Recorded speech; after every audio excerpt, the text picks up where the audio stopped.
Vlogmas day number 15.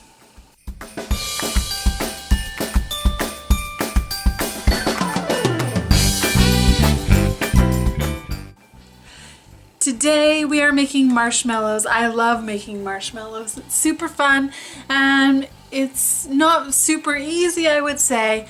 It's definitely a little bit more difficult than my normal DIYs, but it's fun nonetheless, and it looks really, really impressive, especially when you bring them to a Christmas party, because everyone just assumes that you always buy marshmallows and they're not really sure how you would even make them. So to show up to a party with some homemade hot chocolate and some marshmallows is a bonus for sure. So if you would like to see how I did this, I will go through it step by step. If you decide to make these marshmallows at home, I would definitely suggest to clear, a few hours, because your attention and everything needs to be on these marshmallows and all of the different processes all together. I will post the recipe and all that written stuff in my blog, simplysarah.ca/blog. I will post that in the description box below, so definitely go check that out. So I will share everything on how I did these marshmallows step by step. So if you would actually like to see how I did them, then keep watching.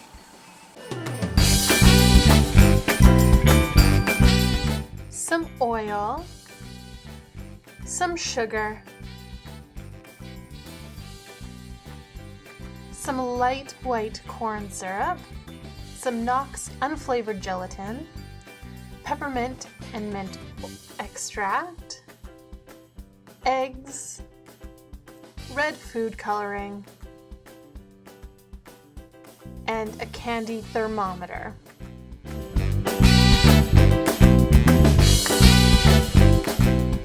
Using the oil, take a brush of sorts, a basting brush is what I'm going to be using, and then just make sure to coat your 8x8 pan, making sure to get all the sides.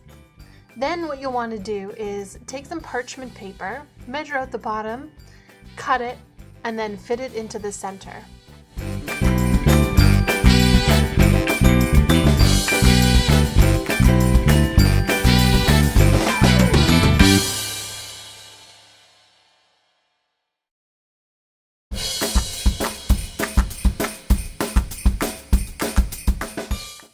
Now what you'll want to do is add a little bit of oil again, and then using that basting brush, just cover the oil on the parchment paper as well. First, you want to take a saucepan, fill it with 3/4 cup of water. You want to add your sugar and your cornstarch. Turn your stovetop to medium. Using a whisk, you want to stir this mixture until the sugar dissolves.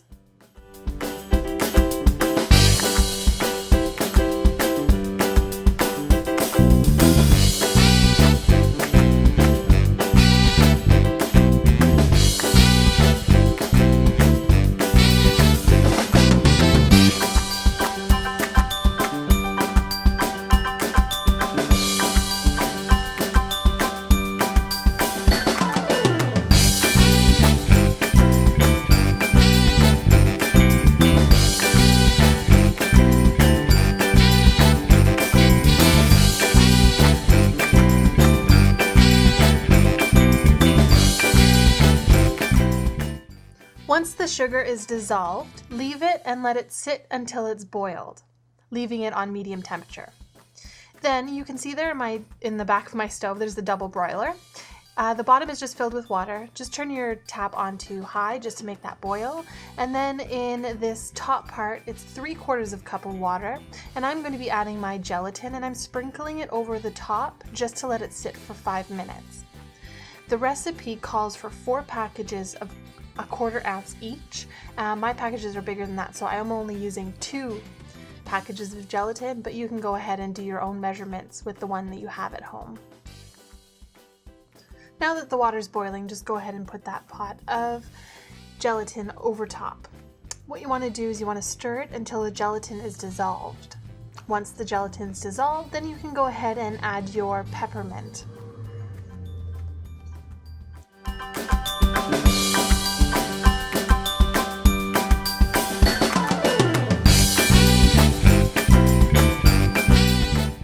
good stir and then take it off the heat.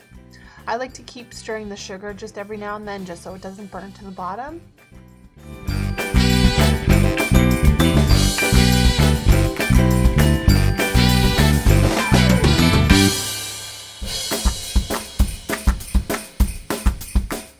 While your sugar is getting to 260 degrees, we're going to do our eggs. So you want to separate 2 egg yolks and then you want to beat them until stiff.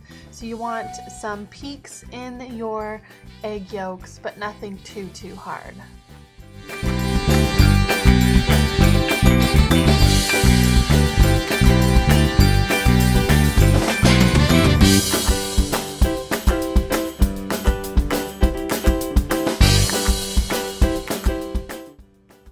Once your eggs are done, make sure to go back to your sugar. It does take a while to get to 260, but once it does, you're just going to use a pot, like a big bowl, and then mix the 2 liquid ingredients, so the gelatin and the sugar mixture, and then using a electric whisk, or if you have a KitchenAid, that's awesome. You can slowly start to add the egg yolks. And this whole process takes a while. So once you've got the egg yolks in there, make sure that they're all blended in nicely. And then you literally have to sit here for 15 to 20 minutes with this electric beater. Or, you know, if you have a KitchenAid, your life will be made so much easier. But just be careful because motors have been known to blow, especially in hand mixers. But be prepared to be here forever. So this is what it would look like after. So it's really nice and thick and you can tell the consistency. Here's where you need to work really fast. You need to get this into your pan as quickly as possible. It cools really quickly. As you can see, the texture is quite thick. So make sure to spoon as much of it as you can. Now it's hard to get it all just because it is drying so quickly and we need to work really fast. Now you're going to take your food coloring, and this is just a package I had, so you're going to cut it out, dot it along the surface however you like, and you can see there that I've got some toothpicks. You are just going to make a design all over the place. I went a little bit crazy this time, but just keep dotting it on using that toothpick to run it through the surface of the marshmallows. Again, it dries super quick, so work really fast.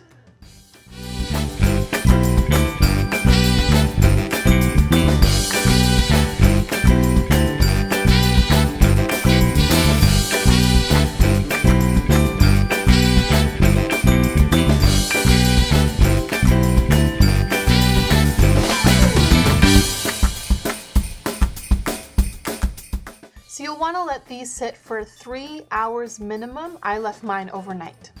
Once that's all set, use some icing sugar and a cutting board. Make sure to fully saturate the cutting board with the icing sugar because the marshmallows are very sticky. So make sure to lather that right on. And then go ahead and throw some of that as well on the top of the marshmallows. Also in a bowl.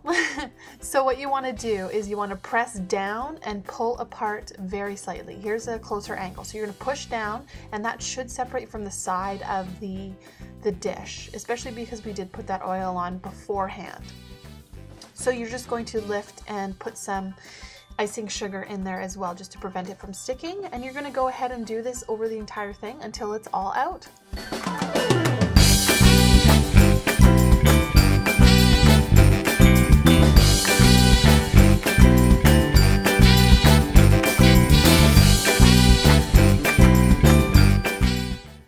I'm going to show you 2 ways to cut your marshmallows. Here is a regular knife. Make sure to put some icing sugar on it, and you're just going to press down. You don't want to swipe the knife, you're just going to press it into the marshmallows. My favorite way is actually with a pizza cutter. Use icing sugar, and what you want to do is press down with your hand and down with the knife as you move across. Just like that, and it's super easy. So you're just going to cut up strips just like this. And then we get to cut it into smaller squares. I like to work a little bit smaller, so I'm just going to get a few of them out of the way. Cover the sticky parts with icing sugar that is left on the cutting board. And this part I do use a knife just to cut them a little bit smaller. Coat all 4 sides in the sugar and then you are good to go. Now they're not sticky. This is what the finished result looked like. Don't they look so tasty? I usually wrap these in some sort of cellophane bag. I'm going to go ahead and put 10 in here and then tie it off with some cute green string. And of course, I always love to curl the ends. Today I'm also going to add a cute little candy cane. Because these are peppermint marshmallows, just, you can use this as a stir stick because we are pairing it with the hot chocolate we made the other day. So how cute is that? You can also use parchment paper. So just make a square, and how you can do that is just fold it like I am and then just cut. And then place the marshmallows in the center of the parchment paper, just as I'm doing now. And then what you want to do is take all 4 corners up into the center and then gather in all of those little bits and then tie that off. I'm going to use green string as well. And then I'm going to also add a candy cane.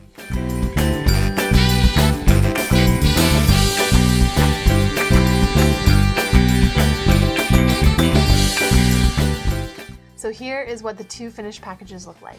I like to pair this with the hot chocolate. We did make that yesterday. And I like to package these in some wine bags. Just go ahead and put the hot chocolate in the bottom and then throw the marshmallows on top.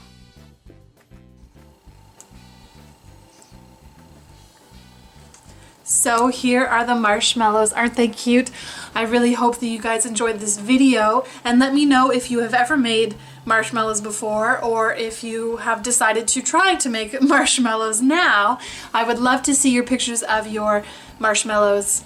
Instagram me or Twitter me. All my info is down below, and share with me your stories about marshmallows. I really hope you enjoyed this video, and I will see you tomorrow in the next Vlogmas video. Don't forget to subscribe, and I'll see you later. Bye!